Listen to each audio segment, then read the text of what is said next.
What's up, love bugs? Welcome to another segment on Sentimentally Speaking. As you can see, I have a beautiful young lady with me, and her name is Jayla Harrison. And we invite you to join us for a very engaging conversation. She is a passionate business coach and a brand building expert who's on a mission to guide individuals such as yourself in discovering your unique path to success. Jayla has this deep commitment to personal growth and an unwavering belief in the power of authenticity. She empowers others to embrace their true selves and harness the potential of diverse fields and also social media platforms. I need to know that. Um, Jayla is also going to basically tell us how people can go about creating their own journey to success. Jayla is also a new mom, so congratulations on your Thank you. baby who may make a debut because we know babies on no schedule but they own. So you might see her beautiful little face pop up during this segment. But first of all, Jayla, let's talk about how you started your journey and what inspired you to become a business coach and a brand building expert. So for me, it was just me being on the journey of finding myself. Okay. It's like a never ending journey for me. So I never really seen myself being in business or selling because I was the type of person that if I got a no, I was okay with it. I would just move on. So I had to, it was actually COVID. And honestly, the real truth was how I started was I went to the beauty supply store to get some sunglasses and my sunglasses broke and I love these sunglasses. And I went back and I was like, I could just go buy me a pack and sell it, get my sunglasses back, and still make more money from it. And it was during COVID, so I ended up quitting my job, just fully went out for it. So I caught my first run like a test run. I really haven't brought it back out yet because I wanted it to be right. So during that time, I took courses with business center with the Bank of America. I took a course during COVID, learned the full entrepreneurship, how the businesses wanted the business to be set up. So I then also invested in different courses. You know, some people say they wouldn't really buy things from people, and there are other businesses that we see promoting, but a lot of times I learned a lot that I didn't learn in the business course. So I made sure I kind of covered all my T's. My first 6 months in sales was 200 plus orders. Okay, So wow. yeah, so that's how it started. Like it just ended up coming back. So, you know, as a business owner, you take a break because this is my baby. So I want it to be right. And sometimes I feel like I am overwhelmed with it all. So I take a break, step back, get my mind right, and start over. So that's really why I haven't released it in full yet. I just been it's precious. Okay, I like that. So something as simple as listen, I just want sunglasses, and I figure if I can want sunglasses, other people can want the sunglasses too. And that's what you're saying essentially sparked your desire for entrepreneurship. Honestly, that was it. I just felt like I didn't want to keep breaking sunglasses and having to go buy it if I could keep them on hand and sell them because other people like sunglasses too. And I it was like COVID. So I was people wasn't like, going out. I'm not going out. I'm trying to make something happen. So I really stepped out on faith and he just showed me I could do it. So now I want to show other people. Okay. And how did you focus this new business on you and you being your authentic self? Because you mentioned like brand building. So what's the first of all, let's say what's the name of your business? Hershey Elevation Empire. Hershey Elevation Empowerment. Empire, but Empires. it is Okay. regarding around elevation. So Okay. What made you so passionate about that? About building yourself and being who you are and you literally turned it into a brand that you promote and then help people find their other brands. What I know we know how you got started in the business, but what really made you tap into I want to start building for me? well, I have a servant spirit. So I've always wanted to help. Like as I learn things, I like to put other people on because I feel like that's how you really know if you know, if you could teach somebody else. So what really made me start is simply because I had to observe myself from third point of view. I had to step outside of my surroundings and everything because I knew I had to grow as a person. And I went home at 24. I had my own apartment since 18, went home at 24, and I felt like that was the end of the world for me. And I had a lot of people in my ear telling me basically, this is time to get to know who you are.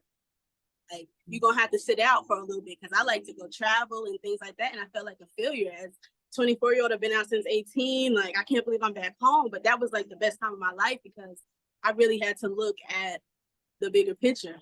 And I can remember this one week, I was just so down. Like I wasn't depressed, but it felt like depression that 1 week. I just kept saying, like, God, I can't believe this is my life. Like, and honestly, my boyfriend got into a car crash that same day that I was like, this can't be my life. So I had went to pray, and when I prayed, he shrunk me. Like, I got to, like, that was my point of view. Basically, to show me that everything I'm worried about is small to him. And it changed my perception, because life could be over in a blink of an eye.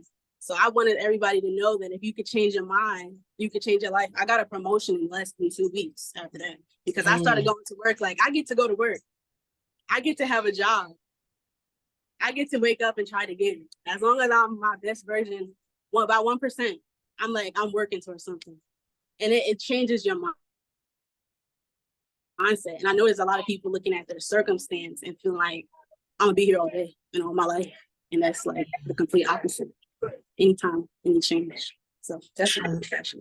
I know it's almost like an unfortunate situation basically helped you see life in a brand new light, right? I mean, you were feeling at your lowest, and then your boyfriend was involved in a car accident where that could have been it. You could have been mourning the loss of someone.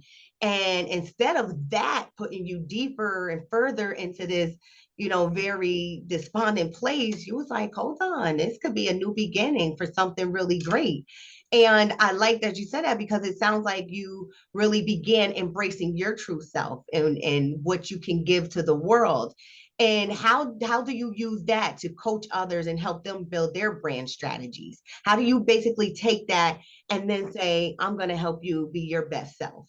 Well, the first part about it is knowing what you want to do, who you are, because you got to build the brand around your identity, because this is your baby.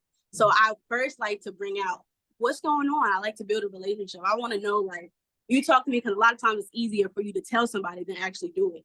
So we can get you to start talking about it, seeing it for yourself. Then that pushes you to say, okay, I can see that, because you got to have a vision before you do anything, because that's the only way. So that's how. I like that. How do you help people figure out their identity? Like, what type of questions are you asking them? Is it mainly of observations? Are you maybe asking them to write you a paragraph of how they see themselves? Do you ask them what it is that they're seeking? Like, how do you go about helping them do that? So it's a series of different journeys or different pathways. So for the first start is the whole you getting to know who you are. I just ask simple questions. Where you from? Like, what did you go through? What's your story? Like, if you had to be on a spot for 30 seconds, you just met somebody that could put you on, basically, what would you say to them to help them see what you see in yourself? But also to remind them, like, if you don't see it for yourself, you can't expect somebody else to see it for you. So I can't tell you what you like. I also ask you, what are 5 things what are 10 things you gravitate towards too? The top 5 is going to be your top 5 that you really love. You wouldn't have put it down if you didn't. You point out those top 5, you pick your top 3. Try not to do everything at once, but those are the things you focus on. Okay. I heard another lady basically saying that identifying the needs based on where you are, what you can achieve right now, and what it's going to require for you to accomplish that. And then when of the people, would you say you do a lot more brand building or personal coaching? It depends on what you need at the time, but I could do both. It's basically where you are, because just because you find yourself or you think you want to do something, it's more to that when you have a business. So I would suggest you get your LLC first if you don't even know if you'll be having sales. So what you're doing is setting up your brand. You're going to have to put yourself out there more. So then when it's time for you to release your launch, they already have the story and they're ready to. And would you call it a LSC? Business license, LLC. Oh, LLC. Okay. All right. I thought I heard it differently. Now, do you find that people see how you move on social media? Because I'm always so smitten with the things you post, and they always look so clean and so crisp and so beautiful and well put together. And is that what draws your clientele? Or have you reached out to people and be like, listen, I see you have this thing, let me help you brand it. How does a lot of your clientele come to you? Word of mouth. And honestly, as I do stuff, by like just sharing my personal story, that's like basically turning my followers into my buyers. Okay. Because like, I see you. I see where you started. So I know it's not no caffeine rap, basically. That's basically true. Like, so I want to see how you're doing it, because I'm proud of you. Like, please don't stop. Okay. So basically a lot of encouragement. Do you find that you have to push people more in terms of developing that self-esteem and that confidence, or do people have it and they're just maybe confused about where they should go with it? Well, it depends on the person because every story is different. So I would Mm, really say that you had to have some type of something in you to make you say, "Can you help me?" When you get to that point. Now you can see some things in yourself, but I wouldn't say it's fully this way or fully that way because it depends on the person, the story, what they're going through. Maybe it's just something that you need to take the blockers off of them, and then everything else is clear. So by just us having a conversation like this, you'll okay. realize so much. Like, or when you vent into your friend and they start to give you advice and they basically be like, I'm talking to myself, stuff like that. Like, cause then they see it, it's easier for, so things like that. I just turn it, basically building relationships. Mm, It's perfect. important. Relationship building is important. So do you yourself ever get discouraged and feel defeated? And if so, what do you do to overcome that? Because now you're in a position where you're helping people overcome that, but you're human too. And you're gonna go through things and you're acclimating to new mommyhood. So like how do you overcome, those feelings of self-defeat or disappointment or discouragement? So I have my moments, but the key is to not stay there. And I Mhm. always remember that in order for you to go through, you got to get over it. Not So sticking. I got to get over it. So I tell myself, I feel this way. So I allow myself to feel this way. But tomorrow I can't keep doing the same thing. So today, take your day. I'll even step away from social media. Sometimes I just can't because I got to make sure I'm together. And it's not about like only allowing the world to see you because I'm okay with sharing my story because this is my story. But it's more Mhm. so about making sure you're okay for real and not just saying, I'm okay. Just being real with yourself. That's being authentic. You being real with it all around. So that's just how I like to do it. Yes. And that's actually what I was thinking when you were saying. So basically, that's the authenticity that you spoke of. And it's like, if people aren't going to be real with themselves, then how are they really going to try to build anything up? Because that's like the foundation to whatever it is that they're willing to create. Can you often pick up on when people aren't being their authentic selves or authentic period? Is that is that a power of yours, so to speak? I've always felt like I could read the room. Like that's why I could be so on outgoing and then I could be so reserved. So Mm, different people kind of could see different things based on the way I felt in that environment. I had to tell myself, like, if I feel off in those environments, I no longer should be there. And that started to help me too, because I want to be loved in the environments I am. I want to be challenged. I don't want to feel mm, like I have to put my guard up because I don't trust the vibe. So I will not work with everybody because I know everybody's not authentic. So certain people, I just would rather not deal with it because it'll be a bigger situation just because I know. mm. And Yeah, that's what yeah. helps me keep my circle tight and my support system, basically. I'm able to see I love characters. that you can read the room because a lot of people can't read the room. They don't even know what reading the room means. They don't know what that feels like. So I think that's a perk and a benefit in and of itself. So when you sent me your bio, your excerpt, it talked about basically you have the ability to empower others and embrace their true selves and harness the potential of diverse fields and social media platforms. Can you break down what it means to harness potential diverse fields and social media platforms, and do that in mind that I'm one of those people where I want you to define diverse fields and how you've helped people harness that.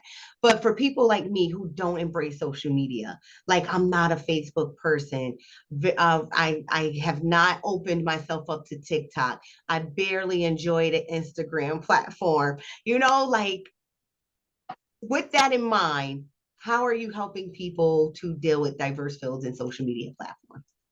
So first things first, you have to actually understand each platform for what it's used for.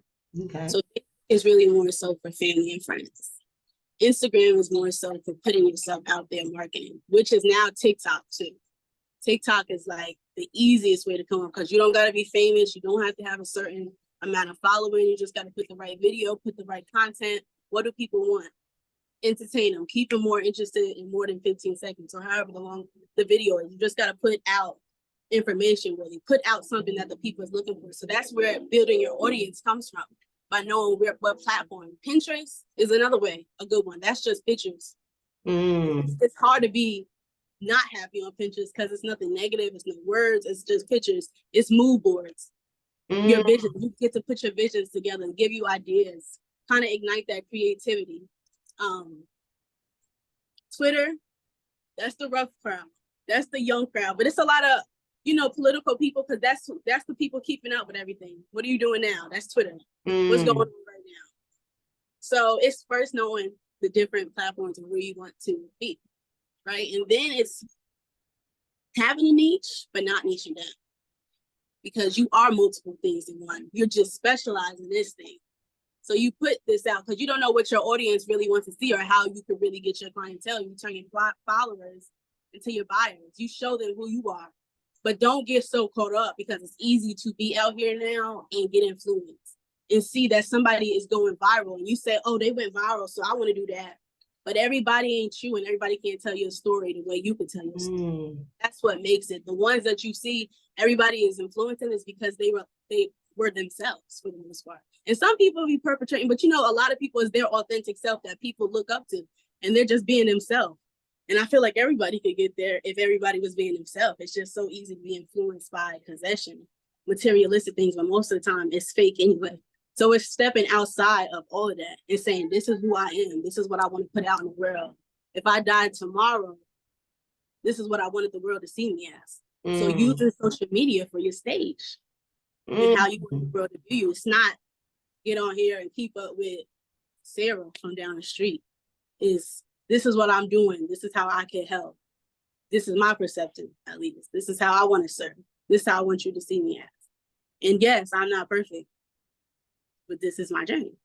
You said a whole mouthful that I wish I could just run back right now. But I love that you said finding your niche, but not niching yourself down. Like that was super dope. And all while you were talking, my mind kept going to, I think, the Bobby girl who now is interviewing celebrities, and she had that very stoic, intimidating type of persona to her. And what people haven't, like when I read the articles, Yahoo is always quoting Twitter. I probably should get a Twitter. I haven't had a Twitter in a long time, but Yahoo is always promoting like the Twitter comments, and people are like, you know, it's getting old, it's getting tired, like this whole discomfort being around certain people. So why are you doing it? But is that her thing, or just from your perspective, right? Because you're good at reading the room and reading people and their authenticity. Do you think that's really her niche, or is she pretending because it's what's trendy and what's getting her viral? I think it's all about what could get you viral at this point. Once you get to that certain level, this is who your audience sees to be. You'll lose a lot of people. Now, I can't tell her, I don't know her, so I don't want to say, but I just think at this point, it's more so, this is what my audience knows me. That's a good point. You put your, you know, like they say, if you start one way, you got to finish it, because that's what got you there, basically. But some people have the right to change too. But with that comes certain people not wanting to support you, follow you, because that's not what they first intended on following you. So that's you being okay with, this is who I am now. So now you'll have a whole bunch of other people coming on, but you may have a whole bunch of other people leaving. And that's okay. And that's being okay with the real. It just keeps coming, and it's all the same thing.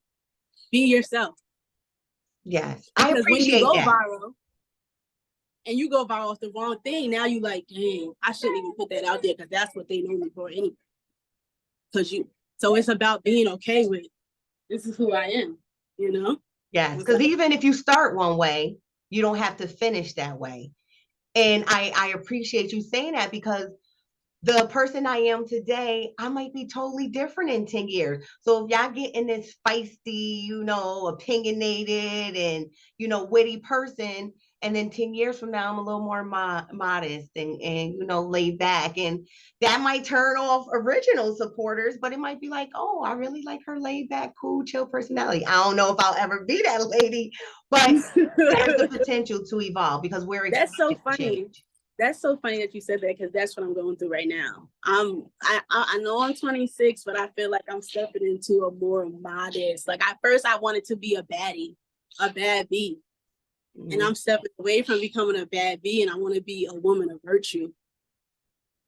So I'm more so not really, I'm okay with the crowd switching up because I want somebody to see me for who I see myself as and who God sees me as at this point. I used to care about what it looked like, and it don't matter. And that's really why I could do this, because this is just real in my journey. So I don't have all the answers, but I can tell you, but if I knew then what I know now, I know I would be a different person. And I am that different person. So I'm stepping into like my mindless little self, and I'm liking it too, but it's still like, oh my God, I'm 26. So it's being okay. This is who I want to be, regardless of what it looks like. Jayla, that's a sermon in and of itself, because that is the true definition of authenticity, is showing up, being transparent about who you were, who you are, and where you're trying to be. Because the person we are today was not the person we are yesterday, and it might not be the person we see ourselves being tomorrow. And I think as long as we're growing and evolving in a direction that's comfortable to us, then people are either going to get aboard or they're going to jump. And it's okay either way. And it's okay. Because people are going to fall in love with that authenticity. So it's like, if you're being true to who you are and that ends up changing over time, and as long as you're still true to who you are, that's ultimately what's going to attract and keep people interested in you. Absolutely. Don't be just the type of person that can get the attention. Be the person that can maintain that attention. Yes. It's not getting it. Maintain it. Have you seen a change in your supporters as you transition from baddie to woman of virtue? Honestly, it comes up and down. So I stopped looking at what it looks like. Because at this point, I don't even care. Because at this point, I'm trying to serve. I'm not even looking at how many likes I get. I'm just looking at, this is what I want to put out. This should serve purpose. That's where I'm really going with it now. Like, because the numbers don't matter. Okay. You can reach the right person. And then when you look at it like this, if you was in one room and 10 people liked your post and came up and said, I really like what you're doing, that's a lot of people. And so is a 25, even 5 people coming up to you, you would feel good about it. Yes. So I feel like, I love what you say, Jayla, because too many people chase the numbers, right? Or too many people, hey, come see me, come meet, like this, like that. And I just feel like if you keep doing what you do, the people are going to come. You ain't got to chase them. You ain't really, you know what I'm saying? It's like, go to your audience, meet them where they're at. But at the same time, allow yourself to stay grounded too, and to go chase it, because you're always going to be chasing something if you start off doing that. And I like what you said, like, whether it be 10 subscribers, 100 subscribers, or 10,000 subscribers, the fact that you have people who are watching you and who are appreciating you and who are complimenting you, that says a lot, because those are people who you could potentially have influence over, and we can't take that lightly. So I definitely appreciate that. You talked about the different platforms that, Facebook is for one thing, Instagram another, Twitter another. I haven't embraced it. Would you tell me that I need to embrace it? Or is there one platform that I could just pick and be like, all right, just work really hard there? Well, now they have it where you can sync things. So that's one, because that helps. When you post one, you can post it on other platforms. But what I would tell you is, if you have a following already, build that one up. But also, if you wanted to build each platform, don't show favoritism to the one with the most followers. You got to do the same thing for each one, if that's how you feel about doing it. So it's up to you. And like I said, the thing about being authentic is you don't got to switch for the platform, because this is who you are. So it's just posting one video here, posting the same video here, maybe having a live on Facebook and connecting the live to YouTube at the same time. So I'm glad you said that, because I always feel like, okay, everybody have these pages on these different social media platforms.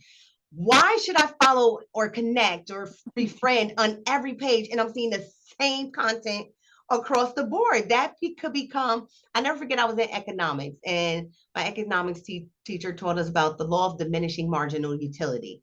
And basically what he said is that the more you're exposed to something, the less you like it. If you eat pizza every single day, eventually you're going to get tired of pizza.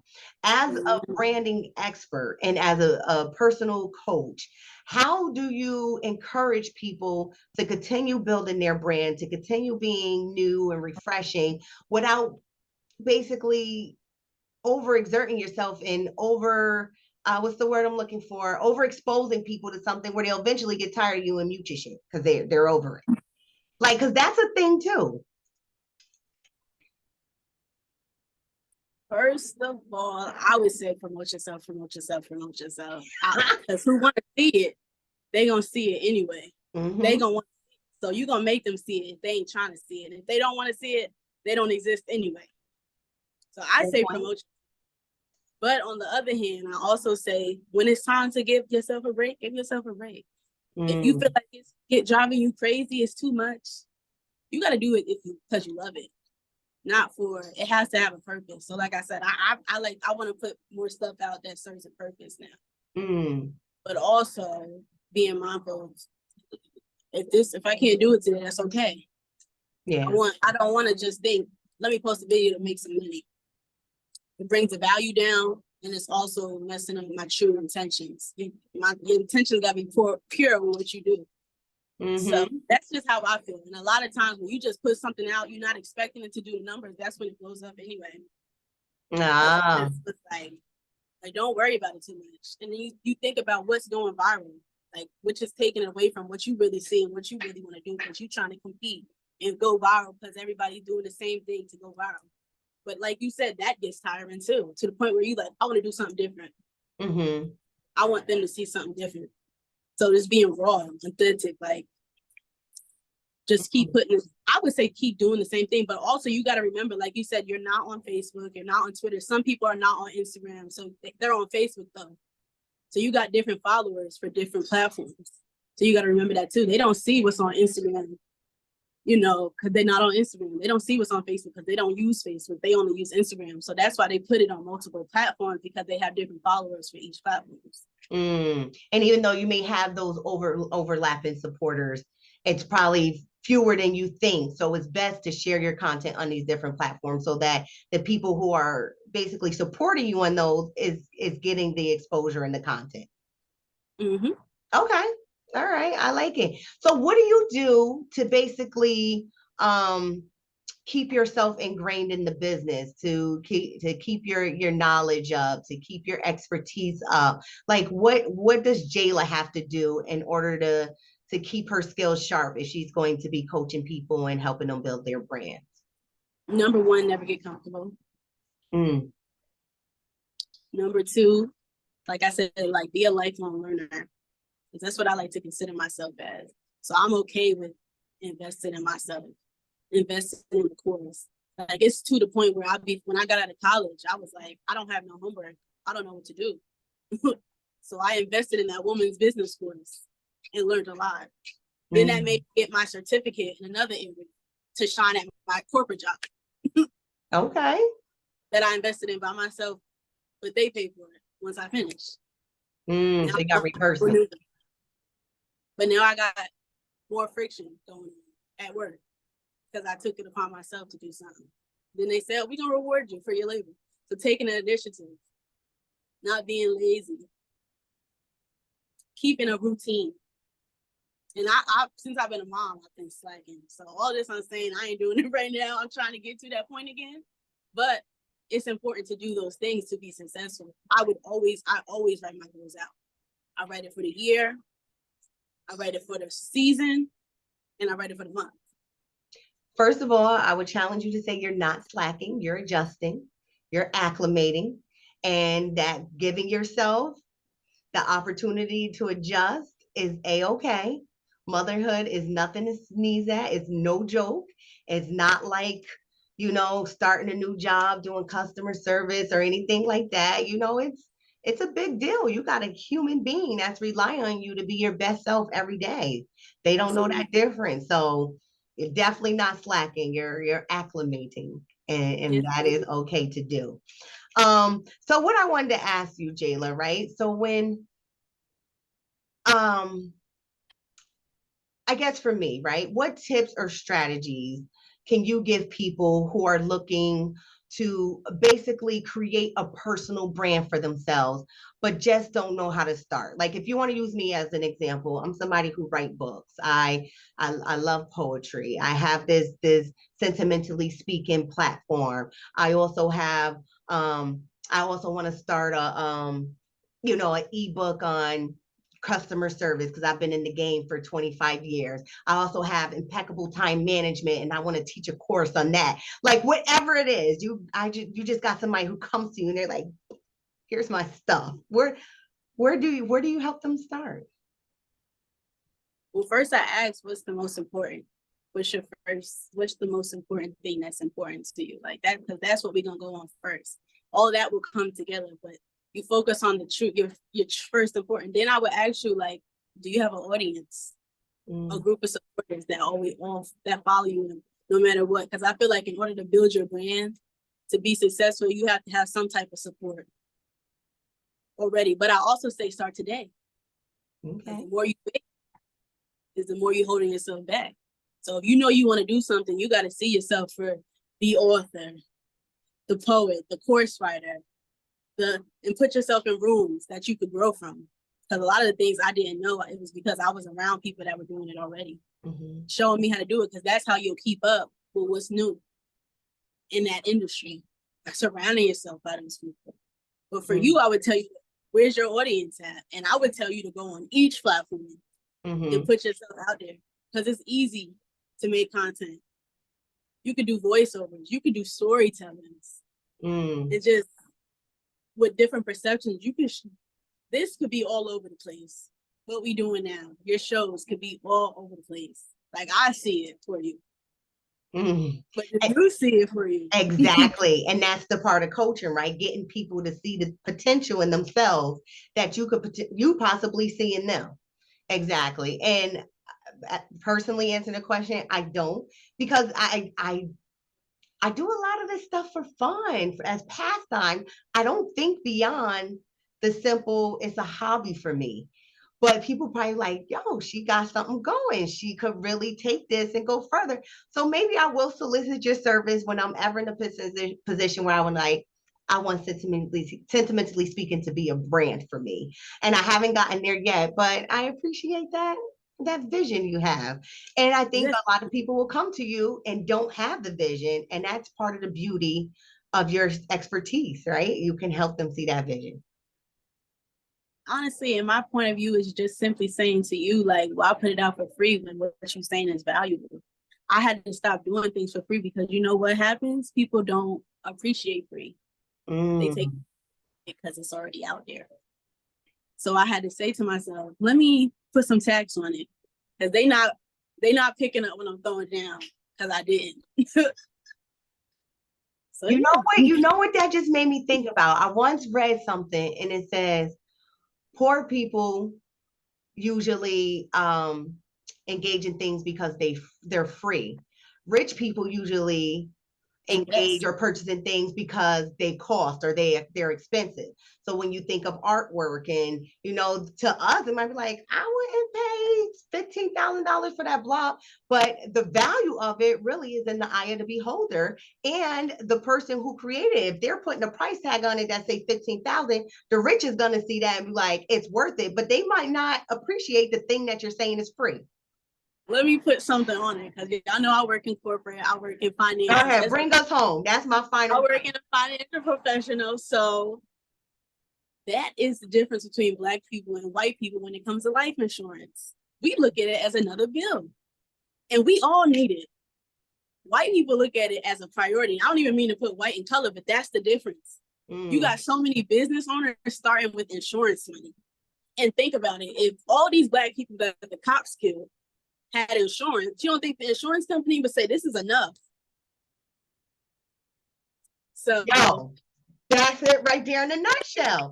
You know how much those killings would go down, because now they're paying out and they're like, you costing us money. But on the flip side of that, these insurance companies are less likely to give Black and brown people from certain areas where they are victims of these crimes insurance. And if they do, we'll approve you for 5,000, but you ain't getting that 50 grand. I've seen it happen. I know people who've been in prison. Insurance company, no, we're not going to give you $100,000 worth of insurance, but how about 10? So they devalue you based on your zip code. So work hard, bill hard, be smarter. If you got to use another address, do what you got to do to get over. Do what you got to do. Yes. Oh, Miss Jayla, this has been an amazing conversation. Thank you. I always saw you moving. I didn't know exactly what you did. And I said, I want to interview this young lady because I'm sure that she's exuding something that makes me curious. Other people would love to hear about it as well. So let's tell the folks where they can find you. You can follow me at Led by Hershey on all platforms. It's all the same. So thank you so much for this opportunity. I stepped out my comfort zone and I really did enjoy myself as well. So thank you for having me. You're very welcome, beautiful. Thank you for joining me. And to the audience, we appreciate you being here with us because y'all could have been anywhere in the world, but y'all chose to be here with two chocolate hotties. Okay. Hershey and Godiva. Okay. Jayla, thanks for joining me, boo. Yes, ma'am. Good seeing you. See you soon. Bye, guys.